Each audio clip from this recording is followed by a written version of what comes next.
Hello, magandang, umaga mga lalabs, mga vayots, magandang hapon Pilipinas, Luzon, Visayas at Mindanao at sa mga kapwa ko din po OFWs around the world. Hello, magandang umaga po sa inyong lahat 'no. Pag-uusapan natin ngayon itong si Ace Barbers 'no, ng Tricom at ng Quadcom din 'no, ng lakas ng loob mang-contempt ng mga tao diyan, ng mga resource persons na kanilang iniimbitahan para kuno imbestigahan, gagawa ng batas, et cetera, kapag hindi sang-ayon sa kanilang panlasa ang sagot ng resource person ay kaagad-agad kino-contempt. So, yun na nga, ay itong si Barbers, inais patahimikin, ikulong ang mga Duterte supporters, mga social media influencers at mga political vloggers ng 3 to 4 months 'no, after election na sila sa June. Palalayain para hindi pangampanya sa mga kandidato ng PDP laban na under dating Pangulong Duterte. So, sa halip na itong mga Duterte supporters na mga matatalino, pupunta sa Quadcom or Tricom na alam naman nila na bababuyin sila doon, at ikukulong pa. So, pumunta sila sa tamang proseso, kung saan talaga sila nararapat. So, pumunta sa Korte Suprema. So, at kinatigan din ng Korte Suprema ang mga petitioners at pinagpapaliwanag itong Tricom. Ngayon, hindi pa natapos doon dahil sinampahan ngayon ng, ayon dito ay billions of billion piso. Si Barbers. Tricom hearing 2025 Code Ace Barbers face billion pesos class lawsuit for defamation. So bakit? Sabi dito for repeatedly calling his subjects online as narco and pogo bloggers without an iota of evidence.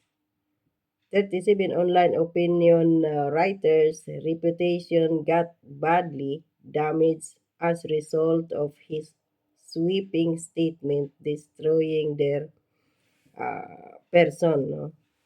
Kasi nga, inililink na naman itong mga vloggers na ito, mga online vloggers sa Pugo na narco, ano pa daw sila, narco vloggers. Kasi nga, di ba matatandaan natin na yun nga, kay Alice Goo ay inililink si Duterte doon sa mga sugal-sugal na yun na pogo-pogo. Ang mali kasi ni ano dito ni Ace Barbers, mga lalabs, mga vayots, ay nagpa-interview siya out doon sa Congress, sa Kamara. Doon sa House of Representatives siya nagnganganak-ngak. Dito siya sa mga media na hindi siya hawak ng parliamentary immunity. Ayun. So, pwede siya kasuhan doon. Pero kung doon siya sa loob ng House of Representatives, nagnganganak-ngak niyan, covered po siya ng tawag dito, parliamentary immunity. Bogo. Ilang ulit niya sinasabi iyon na gano'n ang mga vloggers, yun ngang hamon ng, young crooks 'no, kay VP Sara na magpa-drug test. Naghamunan sila 'di ba? Si VP Sara nagpa-drug test din 'yon. So, hinamon din siya ng young crooks na kung manumpa ka dito, pupunta ka sa House of Representatives, mag-swear ka doon, magpa-drug test kami. Pero ang tanong, nagpa-drug test ba yung mga young crooks? Hindi, dahil alam nilang magpa-positive sila. So ngayon nagpa-interview na naman siya. At ang sinabi niya, hindi ko naman kayo pinangalanan kasi nga, kinasuhan na siya eh.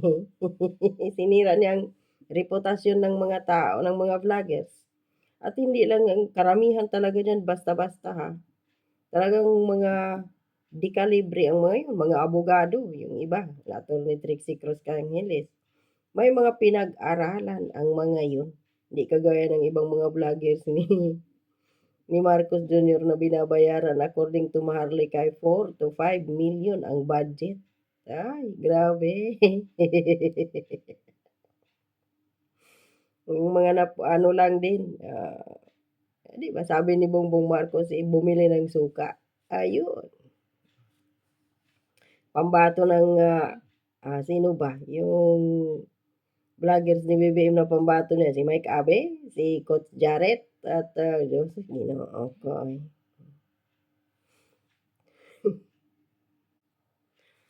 Paulit-ulit kasi niyang, sinasabi sa iba't ibang mga TV stations, mga interviews sa kanya, mga radio, interviews ay, tawag dito, ah, na yung may mga vloggers na bayaran ng sindikato 'no, na kakalat ng mga fake news daw, tapos may connection sa pugo at sa droga, ayun. Tapos hinamon din naman siya na magpa-drug test, ayaw. Pero ito na ngayon 'no, kinasuhan siya ng, bilyon na piso na libel.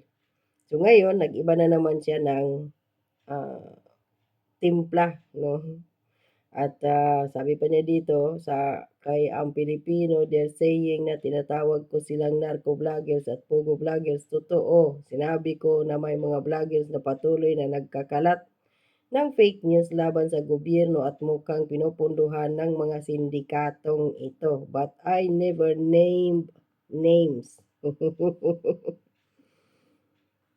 Kung walang basihan, 'di ba? 'Di ba 'yan paninira? Naglabas ka sana ng mga dokumento. Hindi yung puro ka lang salita na ito sila, ito yung dokumento na talaga silang ay mga narco vloggers at bayaran sila ng pogo. Wala, eh. Hindi ka nga nag-mention ng pangalan, pero pinatawag mo sila doon sa sa House of Representatives. 'Yan ang pagkakamali mo, hmm, 'di ba? Nakahon ka ngayon tapos ngayon iiyak-iyak ka at, sasabihin mo na pa-victim ka pa, ikaw ay isang, ito ay panghaharas sa'yo.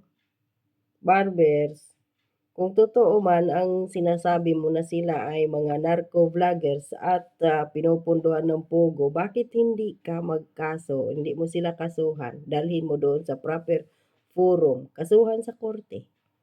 Dalhin mo doon lahat ng mga ebidensya mo para makulong sila. Bakit kailangan doon sa TRICOM?